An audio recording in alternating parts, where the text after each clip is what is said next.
equality and diversity, knowledge exchange series, Gender and Language. I'm Li Chong from the German program of the School of Modern Languages and Cultures at HKU, and the lead of CGED's Knowledge Exchange and Outreach Subcommittee.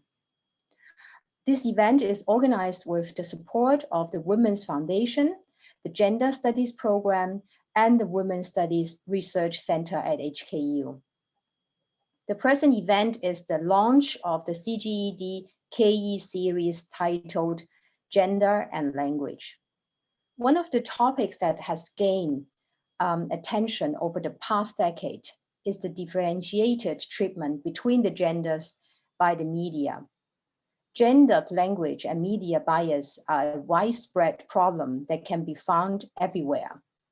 The Faculty of Arts at HKU is a community that supports a variety of language studies and programs across the schools. And CGED is initiating this project with the goal of promoting gender equality and diversity on campus and beyond. One of our strategies to achieve this goal is through the practice of an inclusive language. And we expect that this in turn will create awareness of our use and abuse of the ways in which we communicate.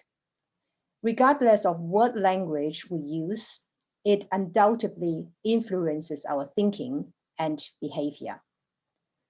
We are very delighted to have Lisa Moore from the Women's Foundation here with us today. Lisa will present a talk on the vital topic, women, language, and the media. Before I introduce Lisa to you, we would like to extend our sincere gratitude to the Women's Foundation for their continued support for CGED throughout the years.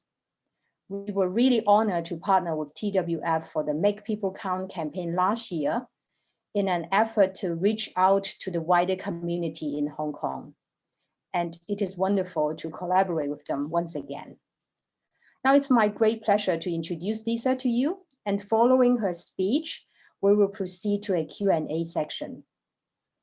Lisa Moore is Director of Research, Advocacy, and Communications at the Women's Foundation. She oversees TWF's independent, collaboratively produced research on critical, under-discussed gender issues. She also leads advocacy efforts that aim to challenge and transform existing attitudes and behaviors that are preventing adult and young women from fully participating in society through cross-sector campaigns as well as sector-specific actions. Additionally, she manages communication strategies and execution to drive TWF's presence and impact in the wider community.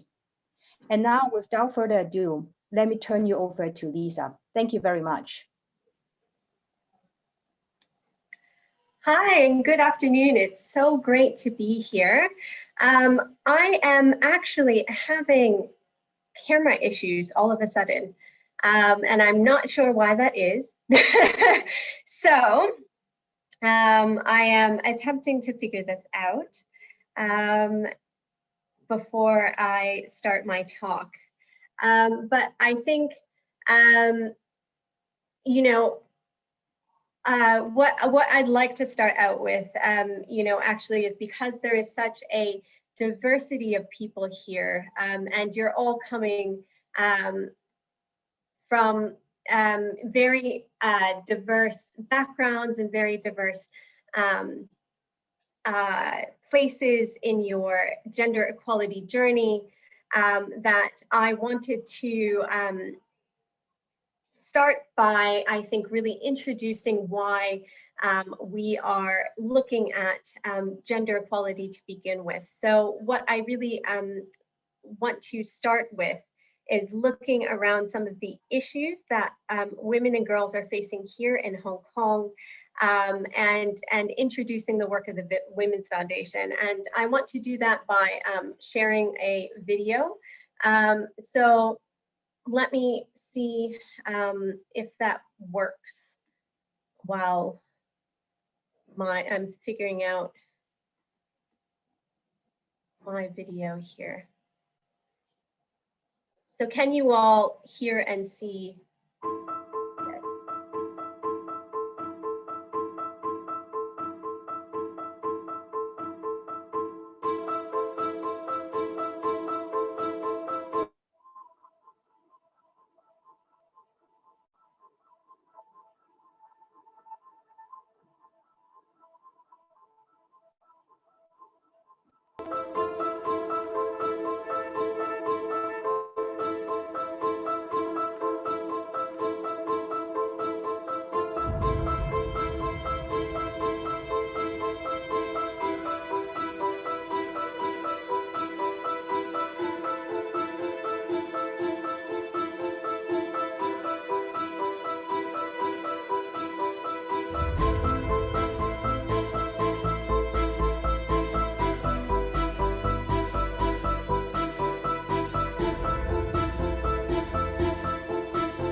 Okay.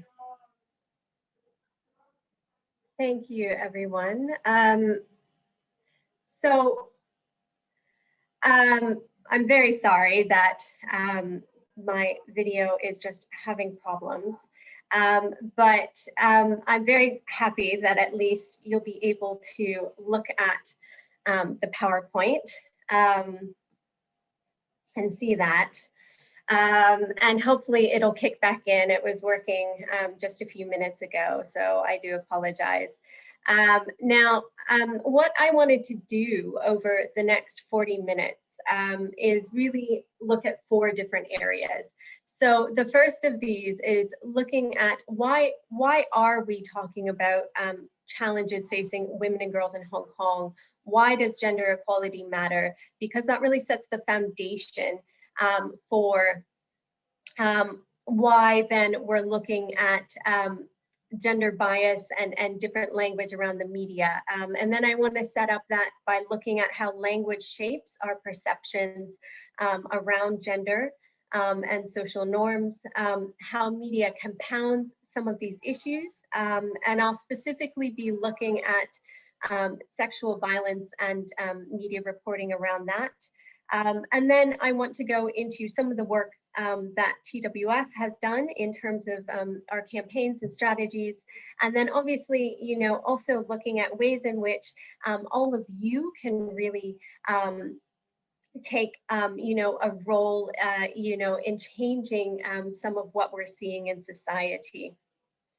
So to start off, why do we care about gender equality? Why does it matter? And there is obviously the human rights issue, and that issue in and of itself is enough.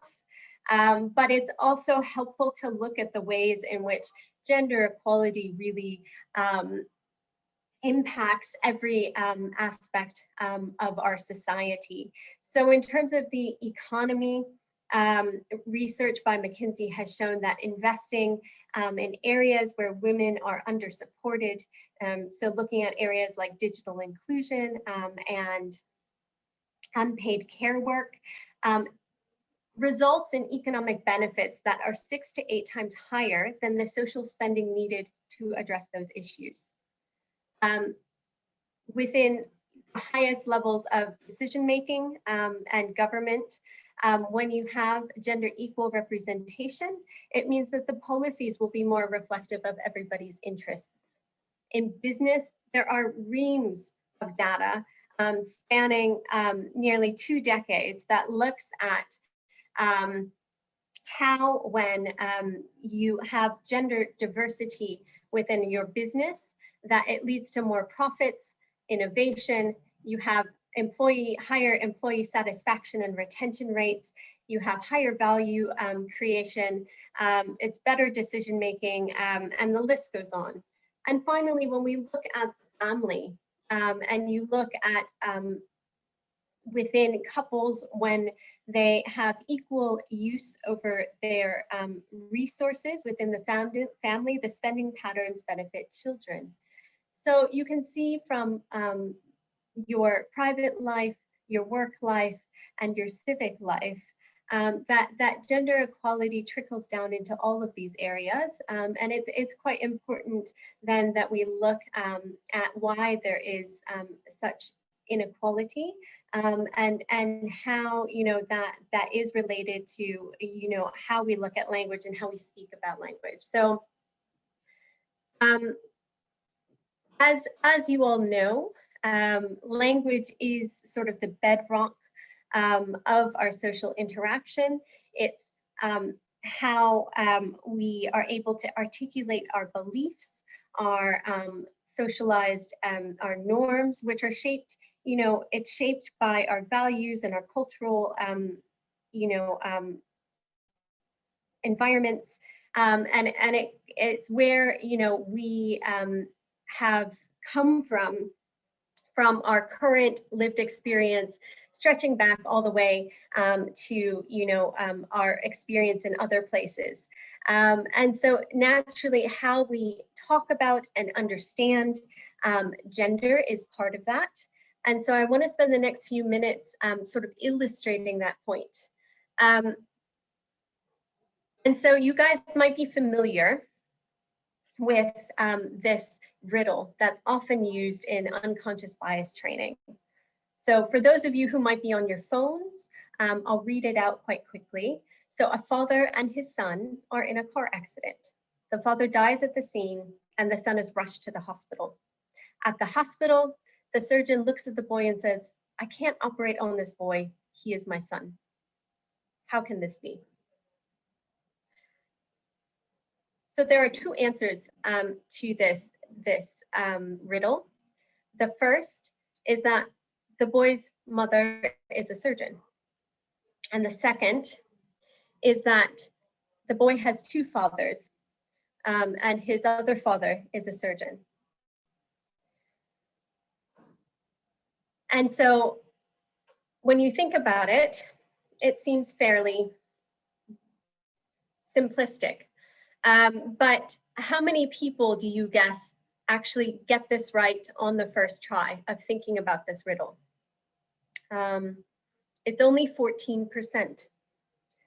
And they originally thought that this was due to older generations not having visible women that would go into professions like medicine, or not being exposed to diverse families where you'd have two fathers. But in fact, when they controlled across generations, the reception was the same. It's around 14%. So there was a D&I expert named Ella Graham Dixon, and she decided to look at the first part of this problem, whether or not if the boy's mother is a surgeon, and whether or not masculine pronouns in this riddle make a difference. So when we look at the riddle, there are 9 masculine pronouns. And she decided to do a simple replacement. And she replaced some of these with female pronouns. And so now we have, 6 female pronouns and only 3 masculine pronouns. And does this make a difference in people's responses? Well, actually, that 14% that initially guessed correctly now jumps to 36%. And so it's a very simple illustration of how visibility in language matters. And that's how we start to think about some of these issues that we have around gender biases. And so I also want to look at just how visibility matters. So do gender expectations and norms that accompany everyday words that we use. And for this, I want to draw on the work of a Princeton University linguist whose name is Deborah Tannen. And she, she has a fascinating area of research. And it's looking specifically at how gender impacts the way we insult people. And so what she does is, it's a great universal experience. We've all had the experience of having somebody send a hurtful or harmful comment our way. But insults also serve to condition our behavior to fit into a set of desired characteristics of a particular group by pointing out that this person isn't being or acting, the way they should. And nowhere is this illustration, I think, more visible than when we look at how political leaders are spoken about. And so I'm sure many of you will remember this former President Trump and his now infamous phrase in calling another very high-profile political female leader a nasty woman. Now, while nasty isn't nice, particularly for either gender, we think about the insult nasty woman versus nasty man a bit differently. And so when you look at nasty woman, it in many ways is has two it's doubly derogative because it's not just about a person who happens to be mean, but it's also a way of calling out a woman's behavior that's not adhering to, social expectations of being non-threatening or being deferential. And that's really when insults are at their most successful, right? Is when they're relying on shared stereotypes and cultural assumptions that we're conditioned to accept as normal or expected. So in the case of women, the insults are disproportionately around, denigrating sexual references. And when that language is used in a public space, when it's used in front of the press, it gives others permission to use that language in other spheres. So we see this elsewhere, women take up positions of authority that are often, in contradiction, to our social and cultural constructions of women's roles. So another tactic that is often used is the term girl, which is ultimately designed to fulfill the same purpose of calling out this person as not the universal standard for what a leader would normally look like. And in recent popular culture, a lot of hashtag culture, shall we say, has tried to recode some of these words into being more positive. So I'm sure a lot of you have seen or used the term girl boss, boss lady, girl power, CEOs, and what is initially, while it's meant to be, empowering, it all serves to prevent, the normalization of women in positions of expertise and power. We wouldn't really say boss man or boy boss. And so that difference becomes very clear when we're looking, at terms like this. And so where does media fit in? So 26 years ago, something like that, the UN member states were drafting the still to date the biggest sort of blueprint for women's rights around the world. And they had identified, alongside areas like armed conflict, alongside health, education, violence, that media was one of those critical areas obstructing and the full equality of women and girls. And they called on media everywhere to rectify that. Well, why was this type of term elevated, I think, to such a high position to fight, for gender equality? So before I go into the why, I'd like you guys to think about how many ads the average person is exposed to each day. So is it 40 to 100, 400 to 1,000, 4,000 to 10,000, or over 10,000? Think about, in your everyday lives, when you're on the phone or you're walking past, how many you think it is. So it's actually 4,000 to 10,000. And I thought this was, an astronomical number. And so I decided to look up sort of the average media use that people have here in Hong Kong. And, I was, found that it's 30 plus minutes a day on social media, 24 hours a week browsing the internet, and watching up to 127 videos per month.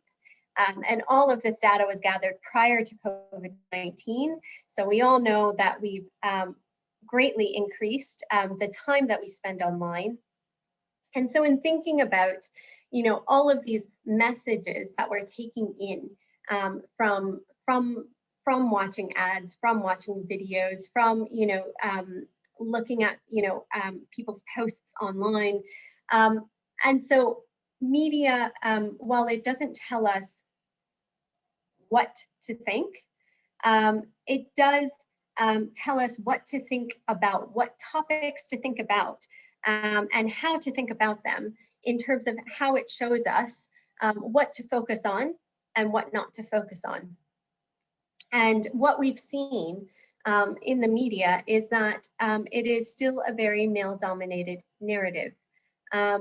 So in the news, you find that nearly 50% of stories reinforce gender stereotypes. And this is a study that was taken across 100 different economies. You find that in ads, men outnumber women 2 to 1 with more speaking time. They're shown to be funnier. They're shown to have more authority. In film, men dominate portrayals of leaders across all segments of society.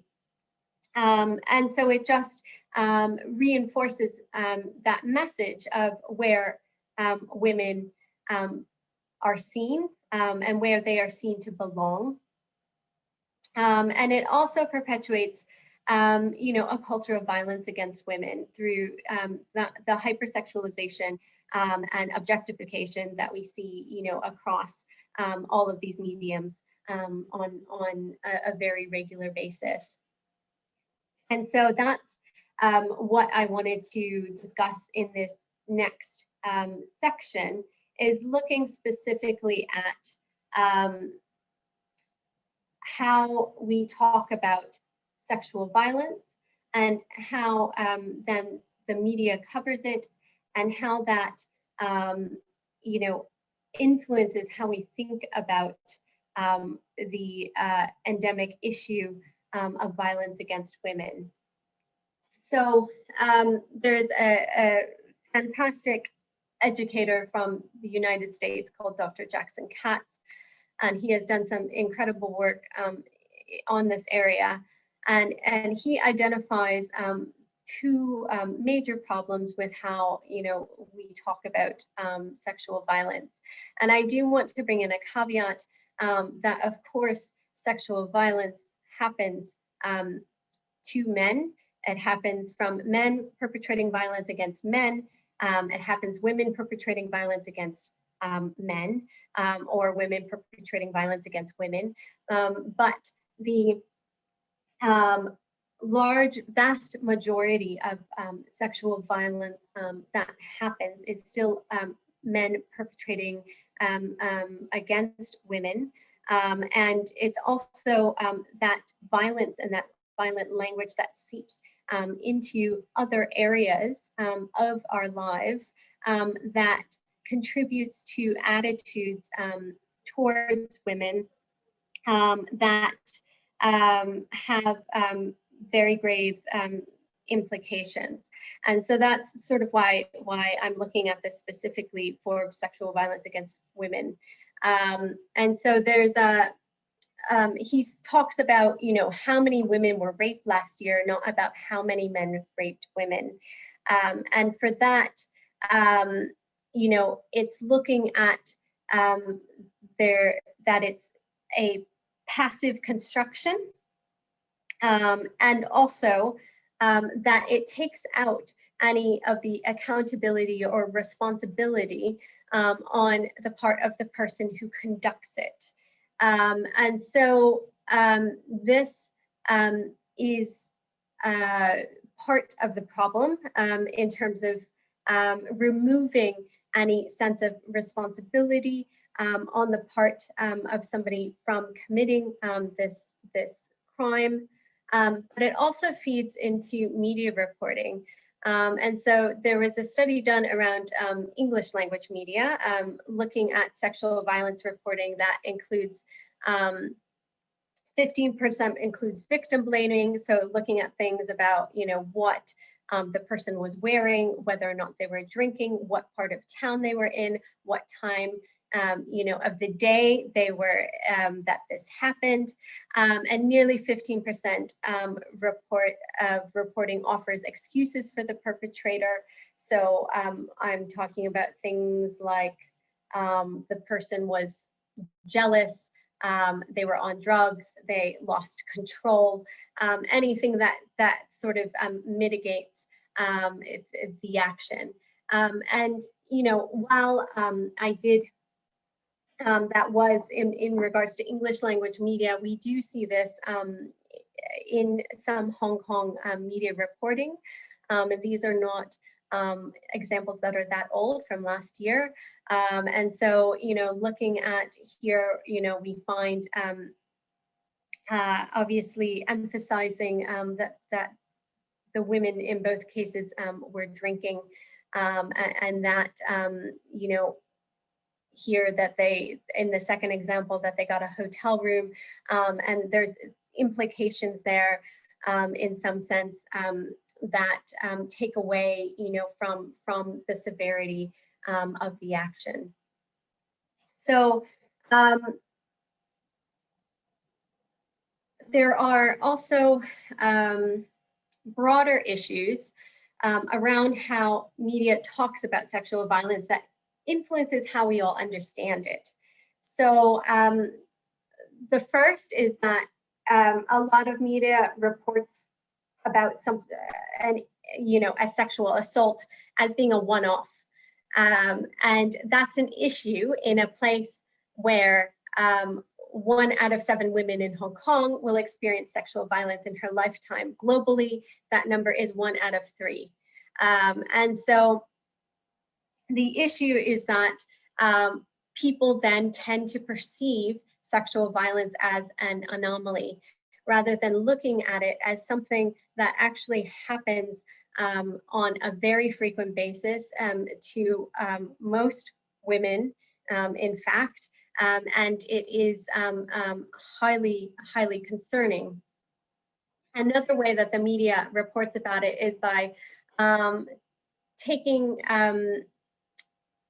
the physically violent side of sexual violence, probably because, you know, it leads to more click-through rates. It's a more attention-grabbing headline. But what happens is that it presents sexual violence as only being physical, and it doesn't really go into the emotional or psychological areas, controls over you know, resources, and so it gives us a very narrow view of how we talk about sexual violence in the community. There's also insensitivity in photo use or in describing the violence inflicted. There, you know, is a lot of work that's been done to create, I think, guidelines that are trauma informed, but we still see instances where that's not respected. And then looking at when the news reports a story, who are they asking for expert opinions?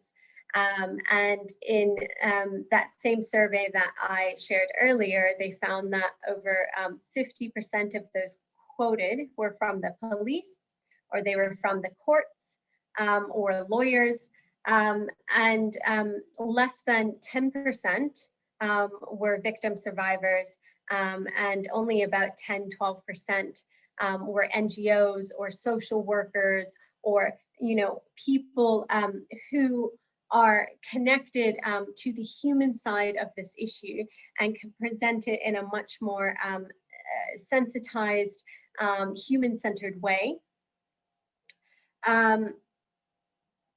And so some of these issues, you know, we're also looking at when we look at social media. And so I just also wanted to go over some of the problems that we're seeing, particularly in light of COVID. Mid last year, Plan International did a survey around young women and online abuse, and the results were quite sobering. And this is a global survey. And so it looked at, you know, 60% of women aged 15 to 25 being harassed and abused online, starting as early as 8 years old, and 50% saying that, you know, this online harassment is as much as, you know, street harassment, and it is for all of these issues actually that we're talking about, it is important that particularly for women who identify as racial minorities, sexual minorities, as disabled, that there are higher rates of harassment, you know, directly related to those. And the effects are you know, quite wide ranging. So loss of self-confidence, emotionally stressed, physically unsafe, but you know, it's also about the silencing of this type of behavior, in that you know, women feel less safe to share their opinions online. They're less engaged in online activism, and I think we've all seen in, you know, recent years just how powerful and impactful you know, the online space is for social justice activism, and so it is you know, quite concerning, and we do have seen some of that here in Hong Kong as well. So a couple years ago, when the Me Too movement was at its height, you had two prominent women in their 20s coming forward about their sexual assault experiences, and they both received a slew of online threats and harassment and abuse, that the one completely shut down their social media, the other one took a break for a while. But it's also in how that deters that very public sort of recognition of this behavior going on, that deters others from feeling comfortable in speaking out about issues like this. It's also worth noting the online abuse for female journalists. So in 2016, I think, the Guardian studied 70 million comments that they had on their website. And it was 80% of the journalists that were most targeted by hate comments were women. And it is, again, worth mentioning that the comments that they received were much more likely to be of a sexual nature. They were much more likely to be directed at the person and not at the content that they were reporting. And so the International Center for Journalists looked at this issue a bit more closely, and they found that, in fact, 20% of media workers reported having offline abuse and attacks that were connected with online violence. So a lot of this language that we're getting around, around this sense of, hate or, sexism and misogynistic comments towards women does directly connect to physical safety. And I think it's important to note too that, certainly in the last year, that, reporters have had to rely a lot more on social media channels for news gathering, but also in terms of, engaging with, their followers and their audience. And so these online spaces that are the main enablers of online violence against these journalists poses a huge problem. And we find that it also has quite a severe impact. So 1/3 consider leaving the profession, and over 1/3 avoid reporting on stories that are more likely to generate online abuse. And so it's looking at how, it's not only that there's a clear sort of threat to their safety and well-being, but also in terms of the diversity that we're getting in the field around storytelling and telling, the news, that we're missing out on all of these different perspectives. So in addition to sexual violence, online harassment, there are so many other examples, I think, of how language shapes our perception of gender. And so I want to share a very quick clip that overviews this in a much more succinct way. And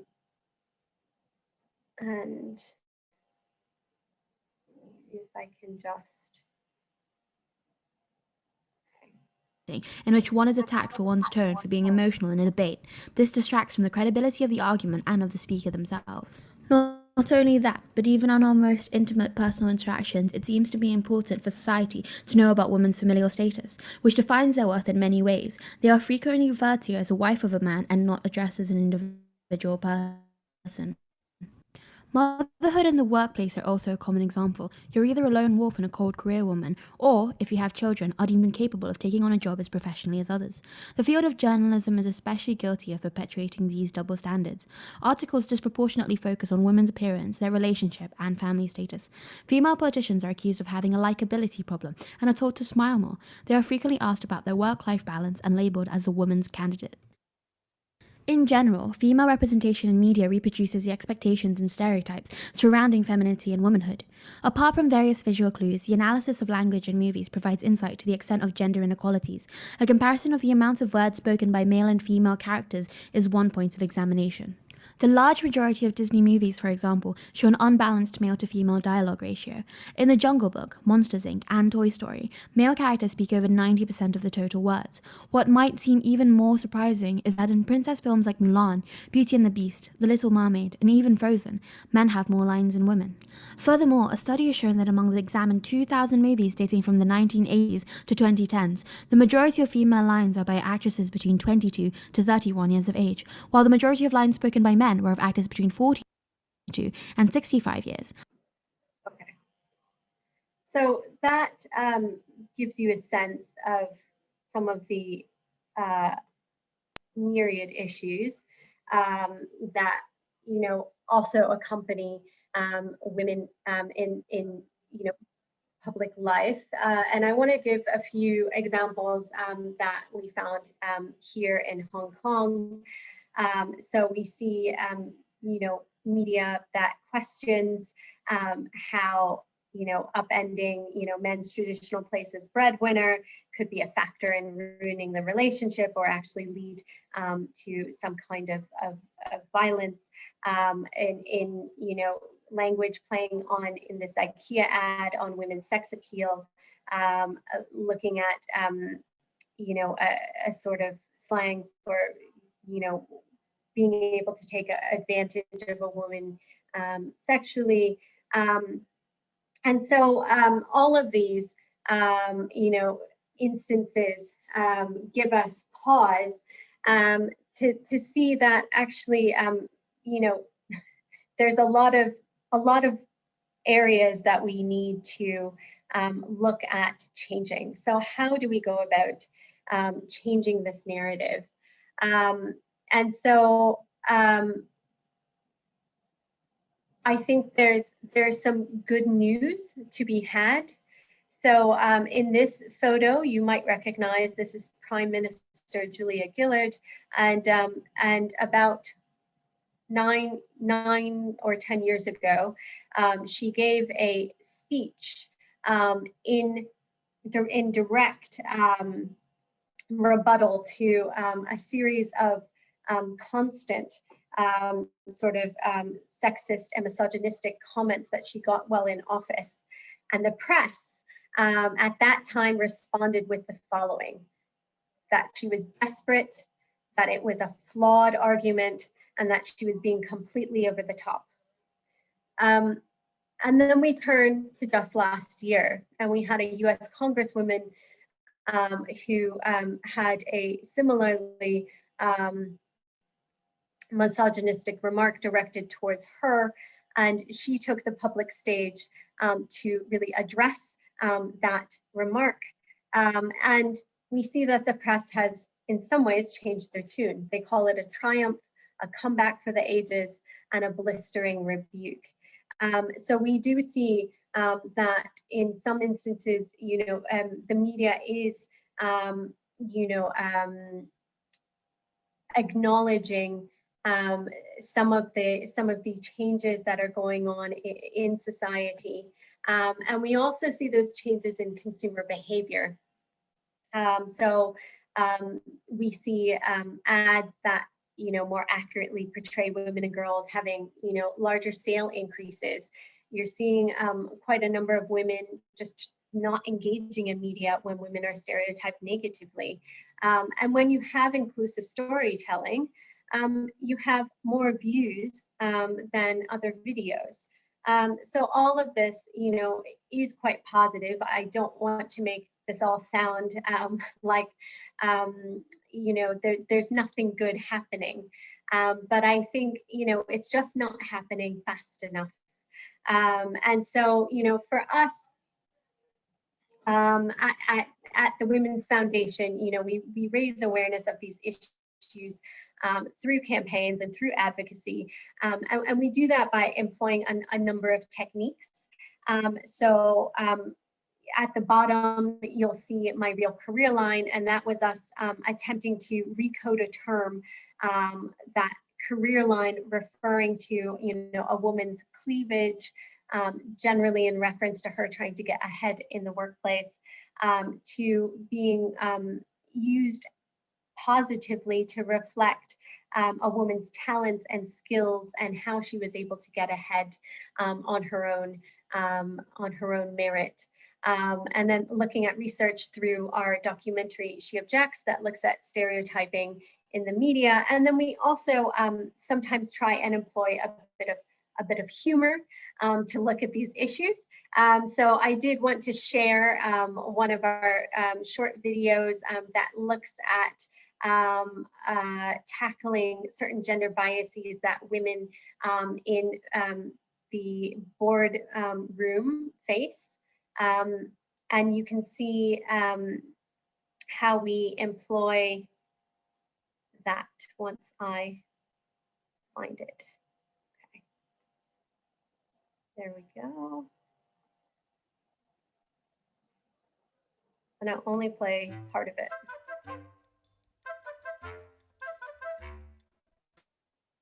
Welcome, Joseph. Thanks for taking the time to come in today. Well, welcome, Joseph. Thanks for taking the time to come in today. Welcome, Joseph, and thanks for taking the time to come in today. We are adopting a proactive approach to diversity. And seeking a man for our board.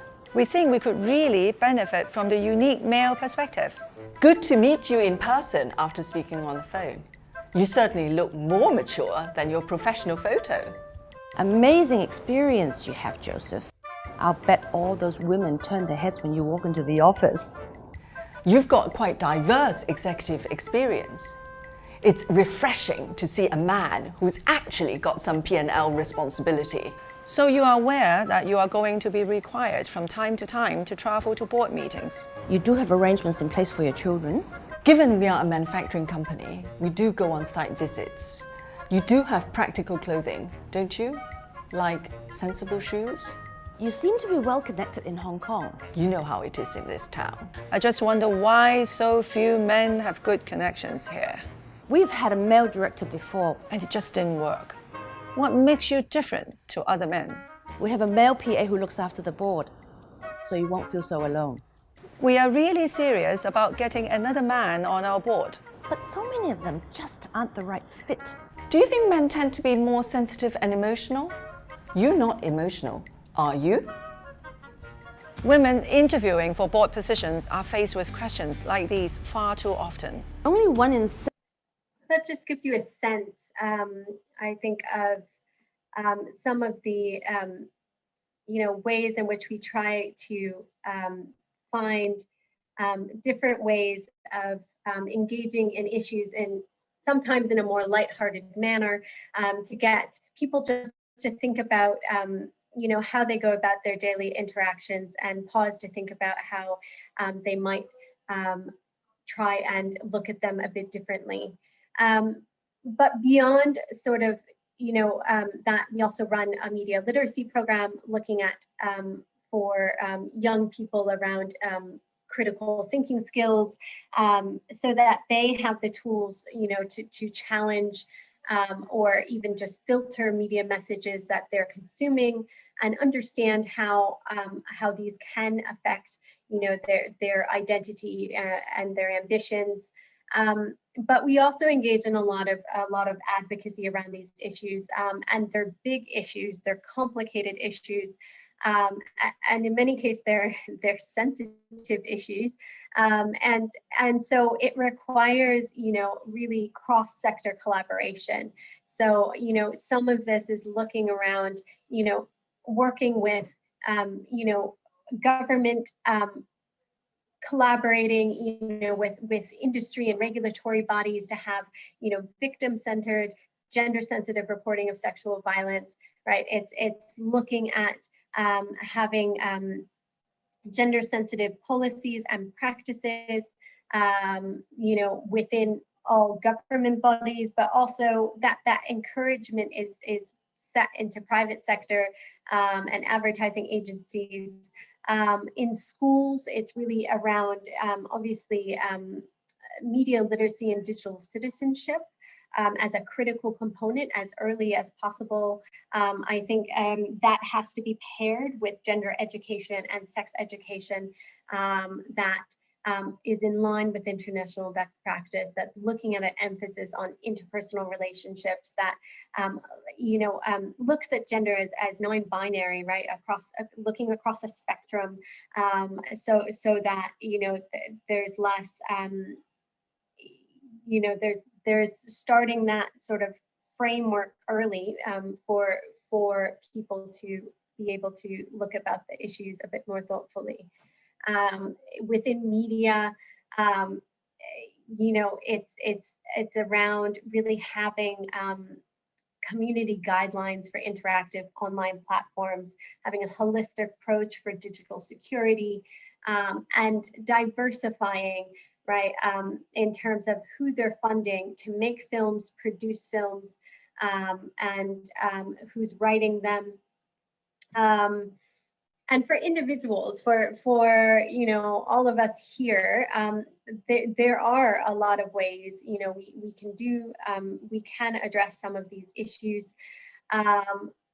Part of this, I think, a lot of people are doing already, right, around being conscious consumers, and when there is a brand that is engaging in some sort of stereotyping or bias, of calling it out, and that does have a difference. Those ads do get removed, and a lot of companies are starting to think differently about how they can be more inclusive in how they're putting forward their products.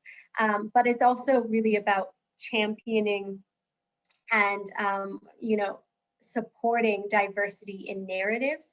So that's across mediums. So of course, in terms of film, but also in terms of books, in terms of anything that you're consuming, and then looking at language usage and looking at it being descriptive or not using very label-centric terms, but ones that are much more broad, and that leave a lot more room for interpretation. Looking at, there are also small ways that you can get involved with things like I have it here, like the Wikipedia project. 90% or so of the Wikipedia editors are men, and that kind of is partly why only 19% of the biographies on Wikipedia are women. And so there's this project to really bring up the diversity of Wikipedia, and that's an open source sort of project that everybody can get involved in. I have some other resources after that I have down here that you guys can look at, but I am conscious that I've gone over time. I'm sorry, Lee. So I am very open to hearing any questions that you have. I'm very happy to take those. I think if you raise your hands, okay. So I see. Oh, sorry, Lee. Do you want to monitor this, or can I? Sorry. Yeah, no, just it's okay. So I just want to thank you very much, Lisa, for a very inspiring and stimulating presentation. And then so I would now like to open the floor to discussion, but to best address your questions, you can type them in the chat function, or you can raise your hand and request to be unmuted. So if you want to type your questions in the chat room, make sure that you type or you send your questions to me. Great. So if you have any questions, please go ahead and go to the chat room and type them there, or you can raise your hand and request to be unmuted. So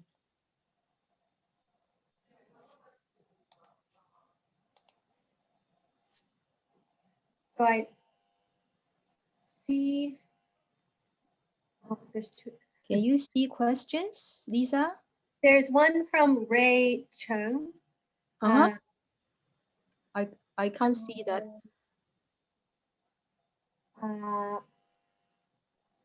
Yeah. Can...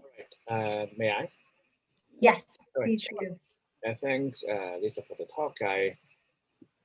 I've been thinking about the first day at work interview that you talked about, the reversal of the role. Yeah. Because I think there are two ways to approach the problem.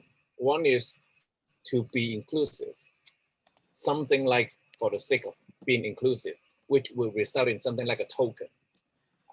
And that's not ideal, because when I think about the debate, I've watched the debate between Hillary Clinton and Donald Trump.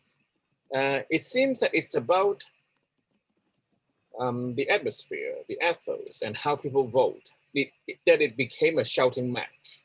But I'm a philosophy student and I do debate, and debate is gender blind. I mean, you make your argument and people adjudicate by how well you've presented your case and how good your arguments are.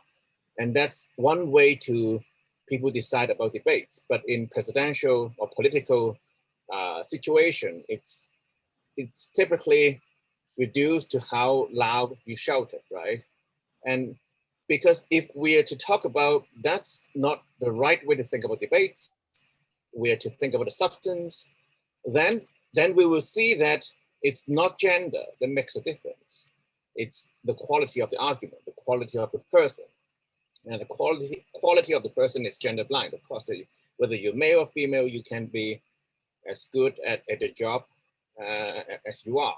So that's how I would approach the problem, because if I understand how by the numbers, and it's a fact that all the data that you've presented, but I think in the end it's about the it's just that the narrative would have stressed more on that's indeed what it is to be on equal footing. That's what I think. Yeah.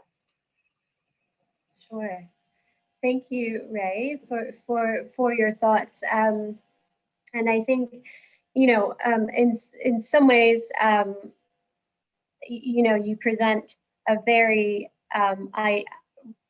very ideal view of how debate should be, right? But I think, you know, some of the issues that are important to bring out is how the standard for men and women are different. So if we take another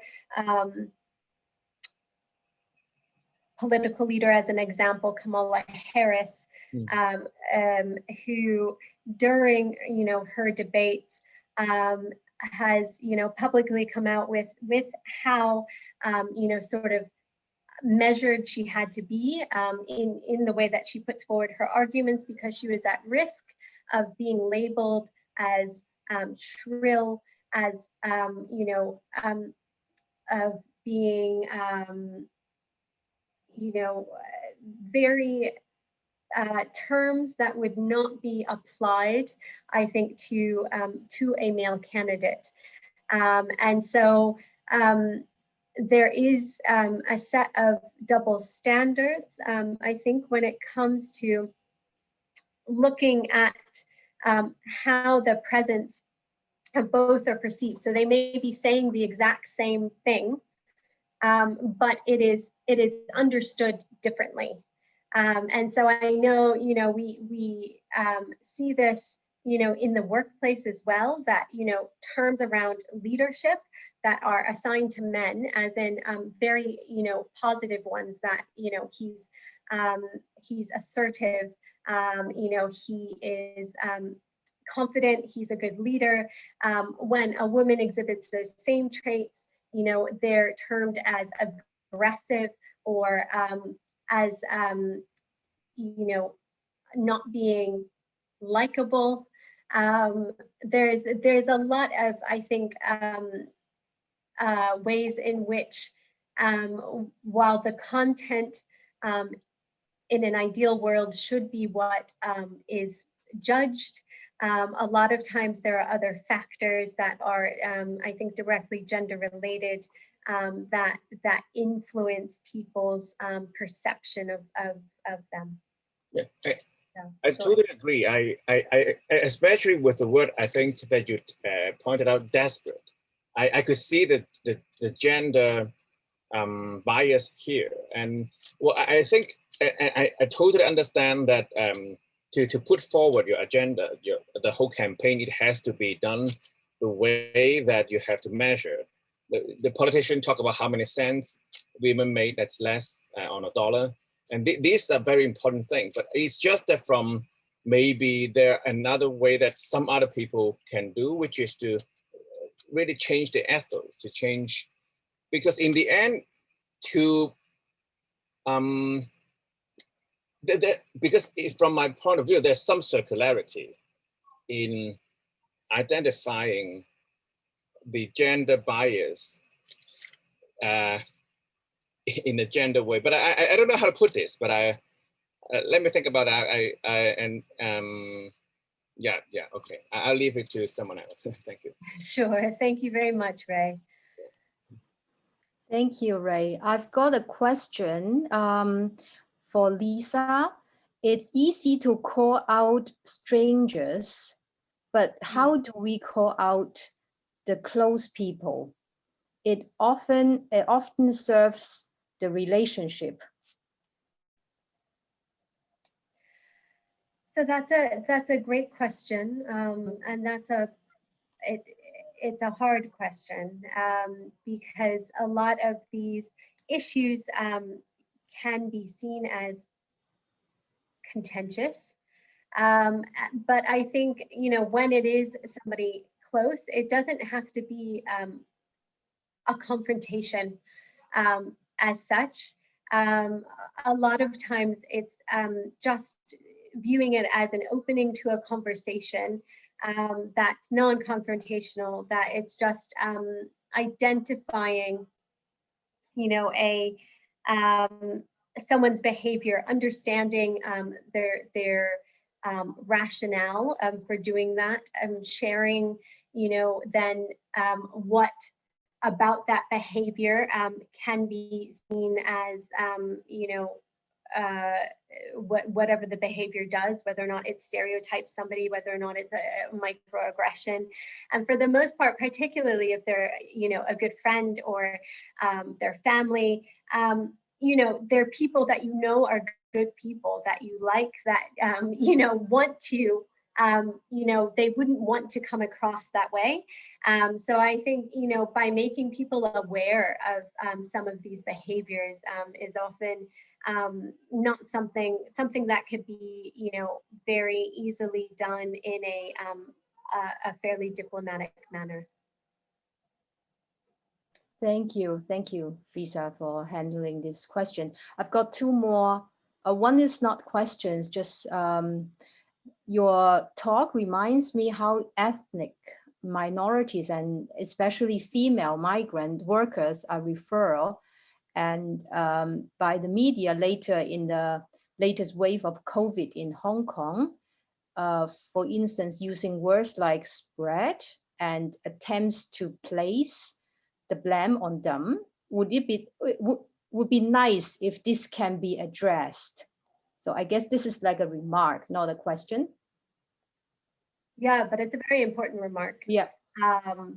And it has been very disappointing and very concerning to see that type of, you know, wording used in the media, and you know, reinforced by people in positions of authority, and I think, you know, with any of these issues, you know, right now you know, I was more or less talking more on a general scale around gender biases, but it is often a lot worse and a lot more dangerous for women who identify as ethnic minorities, who are sexual minorities, and there's so much work that we need to do as a city to really address that a lot more sensitively. Yeah. Yeah, I totally agree. I've got two more questions. Did you consider how women may incite gender-related violence against themselves? For instance, women journalists reporting labeling other women against men, women in advertisements projecting the female or feminine role. It appears that somehow women have been enculturated, making the issue rather complicated. Okay, thank you. I'm hearing, I think, two separate things from this question, and I'll take the second part first. So in looking at ads that portray a lot more women in domestic situations and domestic roles, and I think none of us are saying that all women shouldn't want this type of role for themselves. And in fact, many women juggle multiple roles, that they are, very satisfied as homemakers. They're very also very successful in the workplace.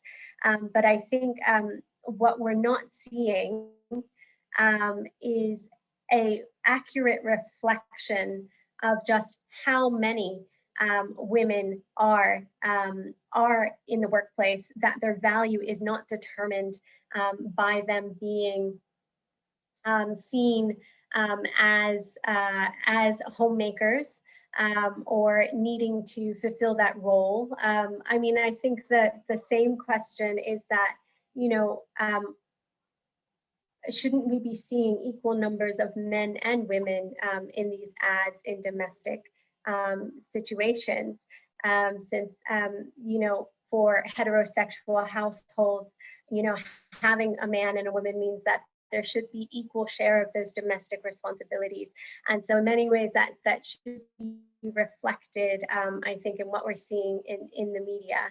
And so it's just that we're not seeing that, and then that influences how we view women who are in roles in public life that don't fit our sort of ideas that we're getting from these ads about how women where women should be, I think, in society. Yeah, and sorry, can you remind me of the first part of this question? I've forgotten. Sure, no problem. Did you consider how women may incite gender-related violence against themselves? For instance, women journalists reporting labeling other women against men. So thank you for the comment, and this is something that we hear quite often, particularly not just around female journalists, but around any sexual violence allegations that potentially the woman made it up, that it didn't actually occur, and this there are a lot of studies that show the percentage of false reporting is very, very small for instances around sexual violence. But secondly, it's this social stigma that we have around, ideas like this in the first place that are really preventing women from being able to seek the support that they need. So in most cases, it's around, up to 90% of women that don't report that they've had, experienced, an act of sexual violence. And they don't do that because they're afraid of, being alienated or being told that their story is untrue, of not being supported, to get the help that they need. And so I think it's quite important that we look at,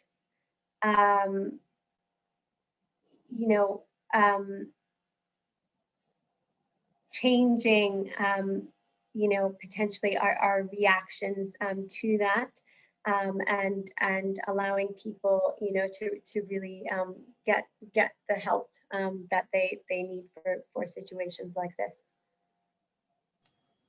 Thank you, Lisa. I think we could take one more question.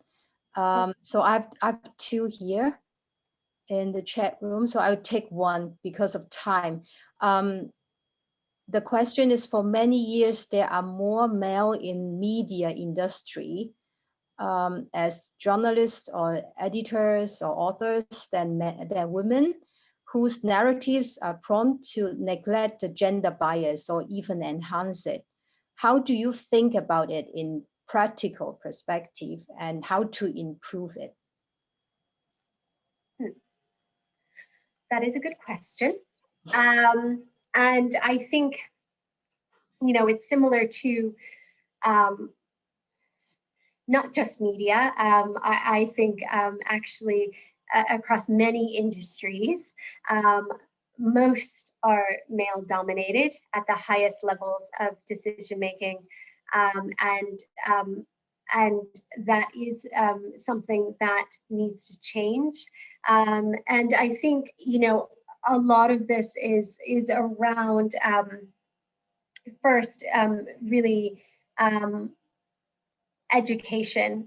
So, of these executives understanding the benefits that, that gender equality has for their business. So understanding the human elements of it, but also understanding why gender diversity benefits them in terms of, what they're doing at their organization. So whether that's media, whether that's, finance, whether it's law, it's looking at how gender diversity, impacts every area of their business in a much more positive way. And, in terms of addressing it, it's really,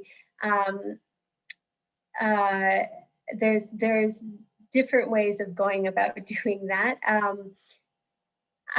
But, it's about, I think, getting either champions, within the company to speak with senior leadership about this, getting the right training. It's not something that happens overnight. I think also, what impacts them is when they see competitors that are doing better, who are much more gender diverse, and who do very much openly talk about their gender diversity as a strength within their organization. And then you get to see that, sort of spread in many ways through the entire industry. Yeah. Right, thank you, Lisa. Would you mind answering one more question? Because I've seen an actually very important perspective. Yes, sure. Okay, great, thank you, thank you. So the question is, what about the situation in different culture, like in traditional culture, like in old China, this concept of gender didn't exist. Rather, the family of men dominating supports the perception to the women. And even in the modern China, people won't have the discussion in China media. Gender issue is more being proposed in Western. I mean, if the awareness wasn't exist at all, is the gender problem still a problem? Thank you for the question. And I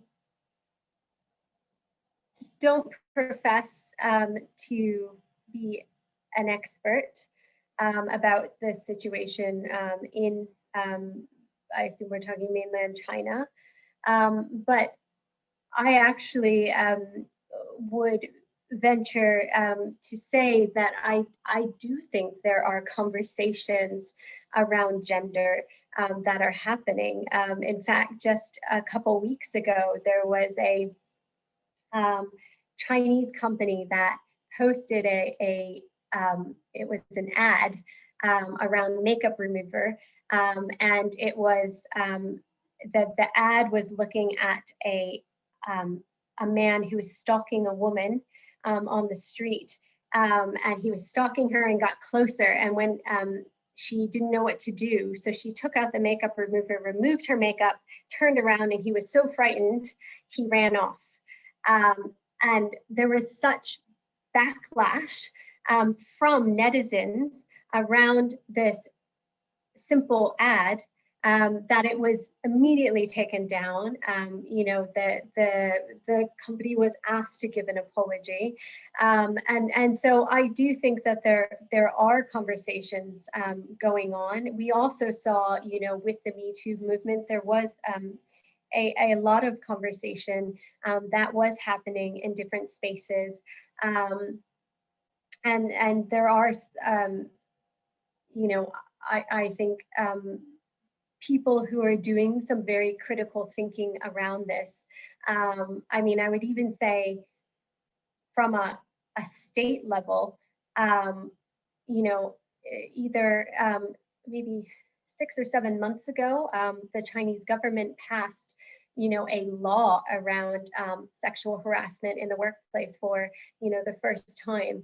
And so they are, you know, there is much more, I would say, traction around this issue than there has been previously. There's also often, you know, a lot more progress that needs to be made. But I do think, you know, there is appetite, you know, for change there as well. Oh, thank you, Lisa.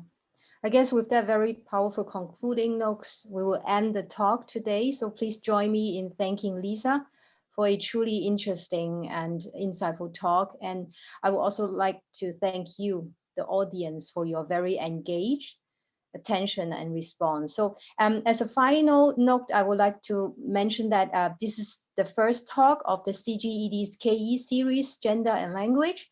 So stay tuned for upcoming events, and I look forward to seeing everyone again. So thank you for joining us, and see you next time.